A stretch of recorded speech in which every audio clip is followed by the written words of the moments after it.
मैं इस संविधान संशोधन विधेयक का समर्थन करता हूं। इसमें कोई कंफ्यूजन नहीं, कोई संशय या दुविधा नहीं। मैं दो तीन बातें कहना चाहता हूं, टाइम बहुत कम है इसलिए। एक तो इसके बाद जो राज्यों को सूची को बनाने का, संशोधित करने का अधिकार मिलेगा, इसका कोई तब तक लाभ नहीं जब तक 50% रिजर्वेशन की जो कैप है, जो सीमा है, उसको बढ़ाया नहीं जाता है।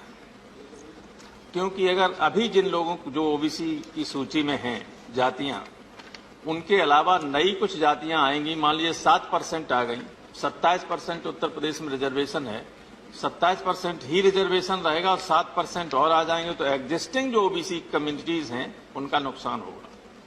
लाभ तभी हो सकता है ओबीसी को जब इसकी सीमा को 50% की सीमा को बढ़ाया जाए, अन्यथा फिर कोई करेंगे मामला तो मराठा रिजर्वेशन की तरह सुप्रीम कोर्ट उसको स्ट्राइक डाउन कर देगा।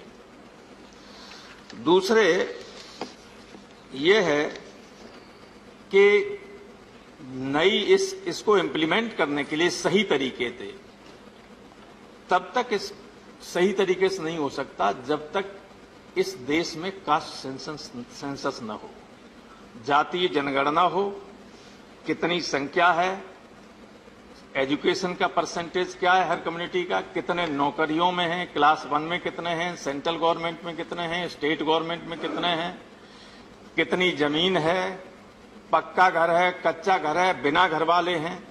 ये जब तक नहीं होगा तय, तब तक ये डिसाइड नहीं राज्य सही तरीके से कर पाएंगे कि कौन ऐसी जातियां और हैं जिनको इस वर्ग में लाया जाए। ये भी बहुत आवश्यक है। और अभी मैं सुन रहा था मोदी जी को, माननीय सुशील मोदी जी को, उन्होंने बहुत सारी बातें कही और सुशील मोदी जी, इसीलिए मैंने कहा कंफ्यूजन न हो। ही मे बी टेक्निकली करेक्ट, लेकिन फैक्चुअली ये बात सही नहीं है। वो मैं अभी थोड़ी देर बाद बताता हूं। इससे पहले में जो एक आशंका मुझे इस बात की है, चर्चा चलती रहती है और जो चर्चा चलती कई बार सही हो जाती है। यह है कि जब नई सूची बनेगी तो उत्तर प्रदेश के गवर्नमेंट, भारतीय जनता पार्टी की गवर्नमेंट, जो मौजूदा ओबीसी की जातियां हैं उनमें से 3 जातियों को, यादव, कुर्मी और गुर्जर, मान्यवर आप भी गुर्जर ही हैं, उनको उससे बाहर कर देगी। ये चर्चा है और ये होगा ही, आप देखिएगा आगे चल के। कोई न कोई बहाना ढूंढकर इन जातियों को कि इनमें पढ़े लिखे हो गए, हालांकि अगर कास्ट सेंसस के हिसाब से सारी चीजें सेंसस में आ जाएं तो कभी नहीं आउट की जा सकती हैं, लेकिन ये की जाएंगी। और मैं ये कहना चाहता हूं, यहां मंत्री लोग बैठे हैं कई, डीओपीटी से पता कर लीजिए कि जब से ओबीसी के लिए आरक्षण हुआ है, कितने लोग जो फाइनली क्लास 1 सर्विस, खासतौर से आईएएस, आईपीएस, आईआरएस, इनमें सिलेक्ट हुए थे, वे ट्रेनिंग के लिए नहीं भेजे गए। उनकी जगह दूसरे लोग भेज दिए गए अनरिजर्व कैटेगरी के। पता कर लीजिएगा, मेरे पास सूची है, पता कर लीजिए कि अगर ओबीसी के हमदर्द हैं आप, तो ये पता कीजिए कि ये क्यों नहीं लोग जा रहे हैं। ये सिलेक्ट होने के बाद उनके घरों पर मिठाई बट जाती है, लोगों की शादियां अच्छी तय हो जाती हैं, पता चला कि ट्रेनिंग के लिए नहीं भेजे गए।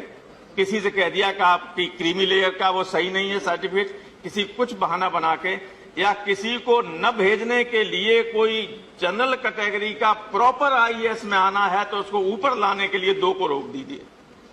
ये भी होता है। ये डीओपी, मैं चाहता हूं जो यहां उधर इतने ओबीसी के मेंबर हैं लोकसभा में भी, बीजेपी में, कि अगर वो चाहें तो सब पूरा हो सकता है। क्योंकि वे अगर थोड़ा सा इधर उधर हो जाए तो ये सरकार भी नहीं रह सकती, चाहे जितनी बहुमत में है, क्योंकि ओबीसी ही बहुमत में है। इसके बावजूद ओबीसी निगलेक्टेड हैं। आपने इतना कहा, मैं आपको बता रहा हूं, जो मान लीजिए मोदी जी, ये यूजीसी की सूचना के हिसाब से हिंदुस्तान की 40 केंद्रीय विश्वविद्यालयों में 1 अगस्त 2020 को प्रोफेसर्स की 313 पोस्ट में केवल 9 पोस्ट भरी हुई हैं, 304 एसोसिएट प्रोफेसर की 735 पोस्ट में से 38 पोस्ट भरी हैं, 697 खाली हैं। सेम। असिस्टेंट प्रोफेसर की 2232 में से 1327 भरी हैं, 905 इसमें भी खाली हैं। इसके अलावा मैं ज्यादा आंकड़े नहीं दूंगा। इग्नू में 346 पोस्ट हैं, 66% खाली हैं, 115 भरी हैं, 231 खाली हैं। Same. IISER Indian institute of science education and research 153 post हैं, 86 हैं भरी हुई हैं, 67 खाली हैं, 44% इसमें भी खाली हैं। IISc में 303 पोस्ट में केवल 31 भरी हैं, 272 खाली हैं, 90% वैकेंसी हैं आज भी। सेम। तो अगर आप लोग कहते हैं कि हमने इतना किया है, कागज पर करते रहिए, जमीन पर न उतारें, तो लाभ किसको हो रहा है? किसी को लाभ नहीं हो रहा है, किसी को लाभ नहीं हो रहा। मैं खत्म कर दूंगा ना, आप वो मत कीजिएगा। मैं लगातार सुन रहा था, ये सही है कि मंडल आयोग को भी आपने कहा कि आपकी वजह आप थे, तब थे नहीं थे, आपने विड्रॉ किया, इसलिए BP Singh was compelled to bring this. ये रियलिटी है। आपने वापस किया, तब बीपी सिंह साहब ने मंडल आयोग को लागू किया। कि उसके बाद ही चुनाव हो गए थे, करा दिए गए थे। क्योंकि जैसे ही उन्होंने कहा था अडवाणी जी ने कि हमें अगर गिरफ्तार कर लिया जाएगा उसी वक्त में विड्रॉ कर लूंगा। गिरफ्तार कर लिए गए बिहार में, विड्रॉ कर लिया, देन वीपी सिंह ने ये मंडल आयोग लागू कर दिया। खैर मैं ये मानता हूं आप जब रहे तब ये बैकवर्ड्स की बात हुई, लेकिन अब जब आप हैं इतने उसमें, तब ये सब स्थिति क्यों चल रही है?